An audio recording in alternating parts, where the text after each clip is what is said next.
Hello, I'm Essay, your AI essayist. Please note that all content, audio and video in this presentation are AI generated. As AI can sometimes produce inaccuracies, I encourage you to verify any factual information presented. With that in mind, let's begin. Jacob Burckhardt's The Civilization of the Renaissance in Italy, initially published in 1860, but revised and expanded in 1863, stands as a foundational text in the study of the Italian Renaissance. This work, a product of meticulous historical research and deep philosophical contemplation, did more than chronicle an era. It fundamentally shaped our understanding of the Renaissance itself. It provided the essential framework within which subsequent scholars would build, critique, and refine. Thus, an examination of Burckhardt's magnum opus necessitates understanding its genesis, the intellectual landscape that preceded it, the work's specific argument, its immediate impact, and its enduring legacy. Prior to Burckhardt, historical accounts of the Renaissance tended either to focus on political narratives or to view the period through the lens of the Reformation. The prevailing historical paradigm emphasized the continuity of European history, often de-emphasizing the unique character of the Renaissance. Burckhardt, however, sought to define the Renaissance a pivotal transition, a distinct epoch. While other historians touched upon the aesthetic achievements of the era, Burckhardt went further. He sought to elucidate the spirit of the age that gave rise to these achievements. He drew heavily, but critically, from the work of his contemporary, Jules Michelet, who, in his Histoire de France, had begun to frame the Renaissance as a distinct historical period. Burckhardt adopted Michelet's notion of a historical break, a pivotal point of transformation, and further enriched it with his own observations. Burckhardt's thesis, at its core, posits that the Renaissance witnessed the birth of the modern individual. He argues that the Renaissance Italian experienced an unprecedented self-awareness, a liberation from the confines of medieval collectivism. Burckhardt articulated this through a multifaceted study. He examined the development of the Stato, the Italian city-state, and its impact on the political sphere. He considered the evolution of social customs, the rise of humanism,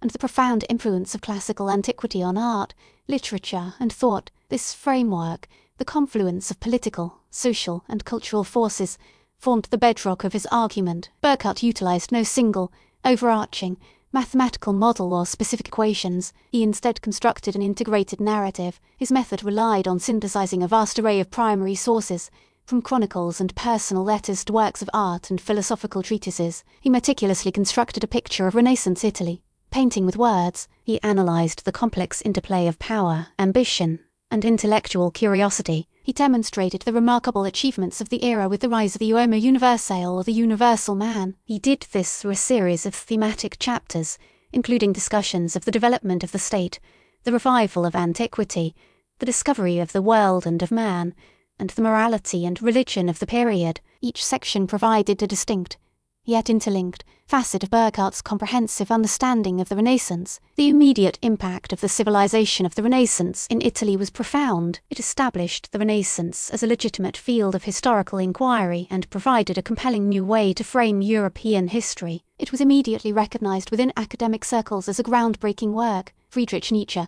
a contemporary and a close friend of Burckhardt, recognized its importance. Nietzsche utilized Burckhardt's emphasis on the individual in his development of the concept of the Übermensch, or overman. This immediate influence, the resonance of Burckhardt's ideas, became visible in the burgeoning field of art history. Art historians began to move beyond mere cataloguing. They started to analyze art within the context of the period's intellectual, political, and social environment. The book was also influential in the broader cultural landscape. It helped reintroduce the Renaissance to a wider public and stimulated interest in the culture, ideals, and achievements of the period. The influence expanded, influencing literary criticism, philosophical discourse, and popular culture. It played a significant role in shaping of the late 19th century's conception of the Renaissance man. The legacy of Burckhardt's work extends far beyond its initial reception. His ideas have been debated, refined, and challenged over more than a century. Subsequent generations of scholars have built upon his foundations, offering alternative perspectives and nuanced interpretations. Key critics,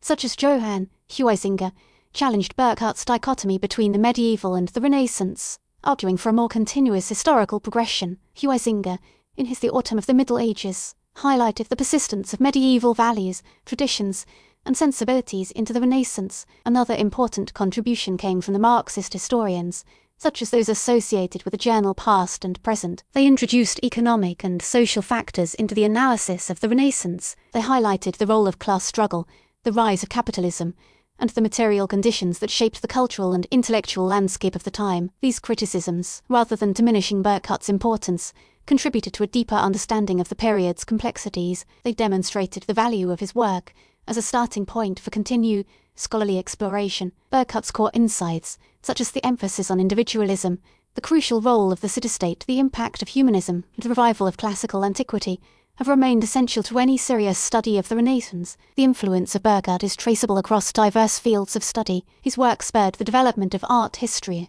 as a rigorous academic discipline. Historians of art began to deeply explore the formal innovations, stylistic developments, and the social, political, and intellectual contexts of key works. His insights informed new methodologies and theoretical frameworks. His focus on context greatly influenced the development of cultural history. Scholars began to examine how cultural practices, beliefs, and values shape historical experience. Burckhardt's emphasis on the interrelationship between different aspects of society, from politics to art to everyday life, provided a model for interpreting historical periods. His thesis about the rise of the individual has become a fundamental concept within social and political theory. It prompted scholars to explore issues of identity, agency, and relationship between the individual and the intellectual genealogy of the civilization of the Renaissance in Italy is complex. Burckhardt drew inspiration from a diverse range of sources. He was profoundly influenced by the Romantic movement, which celebrated individualism, emotion, and the power of the imagination. He also acknowledged the influence of German idealism,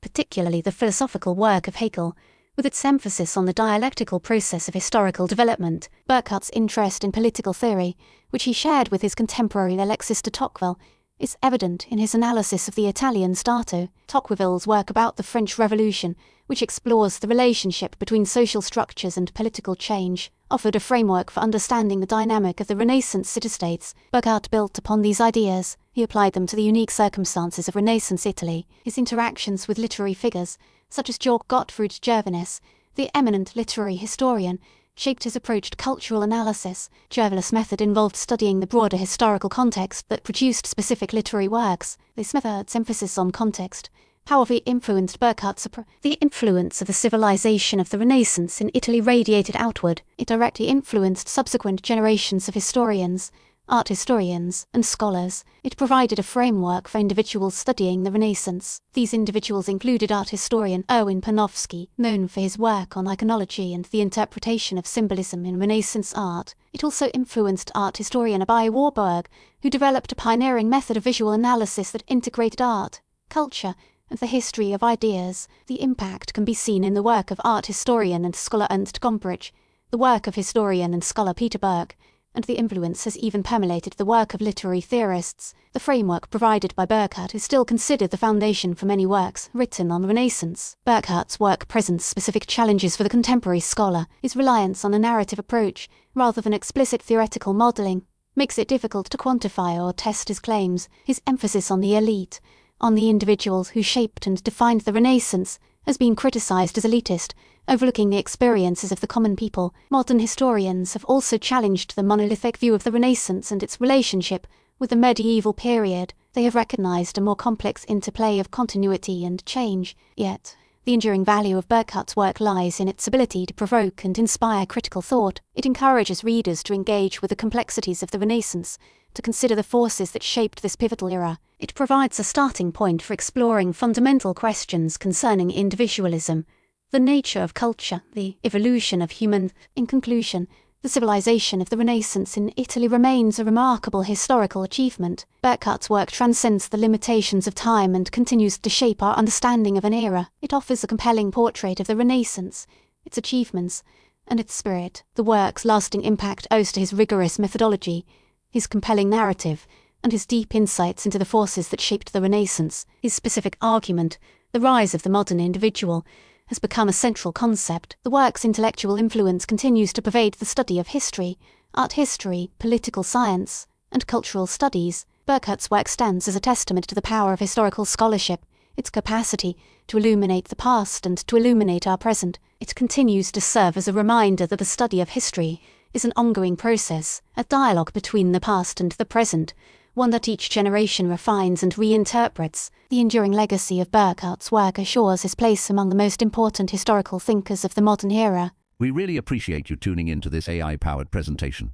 Our goal is to push the boundaries of AI in content creation, and your input is invaluable. If there's a particular subject you'd like to see us tackle next, or if you have suggestions on how we could fine-tune our AI's creative prompts, please don't hesitate to leave your ideas in the comments section. We're excited to bring you more unique content very soon.